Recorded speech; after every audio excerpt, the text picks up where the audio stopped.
There is simply no other country in the world today that can be compared to North Korea. Without any exaggeration, it is a literal 21st century glimpse into what Nazi Germany would have looked like had it survived after 1945.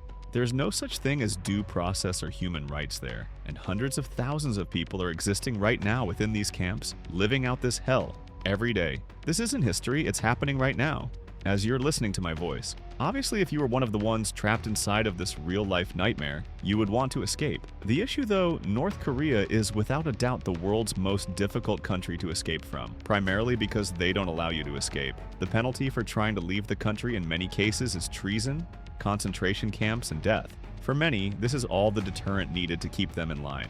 But if you've made up your mind to leave, regardless of the risks and consequences, these are the few ways you'll be able to do it.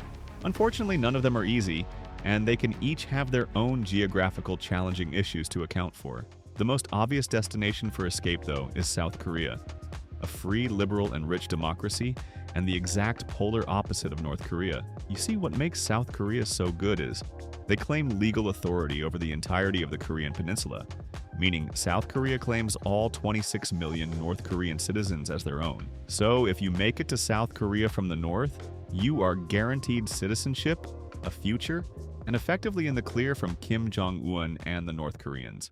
But escaping just this short distance from the north to the south side is probably the most difficult journey a human being could make. You see, this southern border is more than likely the most heavily militarized location on the planet. It's completely covered with high walls, electric razor wire, and millions of landmines, guarded by millions of soldiers with live ammunition who have explicit orders to shoot and kill anyone brave enough to try getting across.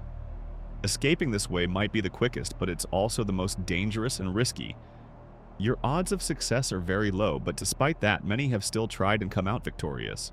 In 2017, a North Korean man named Oh-Chung-Song drove his car directly to the borderline, crashed, got out, sprinted across the border while getting shot at by North Korean soldiers, and collapsed on the South Korean side behind a wall before being rescued. He was shot multiple times, lost a ton of blood, but somehow managed to survive and continue living his life in the South. For most people, though, escaping like this would be completely too risky. So they'll look for alternative routes. There are 3 other countries nearby North Korea that you can escape towards. Unfortunately, though, none of them are really good options. If you can find a way to make it, Japan will probably be your best choice, because you'll be guaranteed freedom and sent to South Korea. But before fleeing to the country, you would have to make it across the Sea of Japan first. This body of water is often dangerous and could be prone to extreme typhoons. As a result, there have only been 3 confirmed successful cases of North Korean runaways actually making it directly to Japan, so it would probably be better to look north instead. The northern border is significantly less defended and patrolled, which makes it much easier to cross than the south. The only issue, though, with this is once you cross, you're immediately putting yourself in either China or Russia, neither of which are particularly good options. If it actually does end up happening and you make it to Russia, you probably won't be staying long. Russia's official state policy is to immediately deport all North Korean refugees back to North Korea. And if you thought you could hide in the country, think again, because you'll more than likely stand out, making it almost impossible.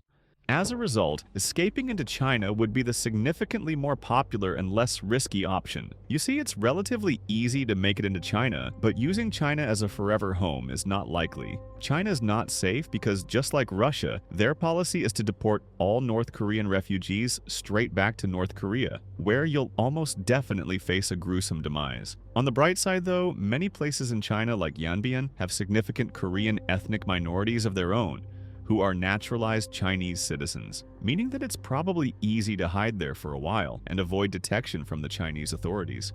But even hiding in China is a temporary solution at best. To truly be free, defectors must somehow find their way to a third country that recognizes them as refugees, usually by traveling thousands of miles through Southeast Asia, often by foot, by bus, or by underground networks. Nations like Thailand or Laos may eventually allow defectors to seek asylum or be resettled in South Korea or even Western countries.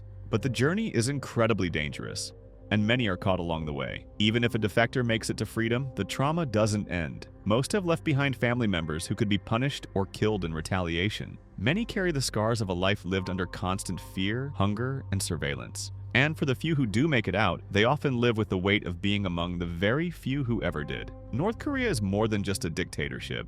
It is a prison state, and every successful escape is a miracle of bravery, resilience, and sheer luck. As we speak, there are countless others still trapped, still dreaming, still risking everything for a chance at freedom. So while escaping North Korea may be the hardest thing a human being can do, it's also one of the most courageous.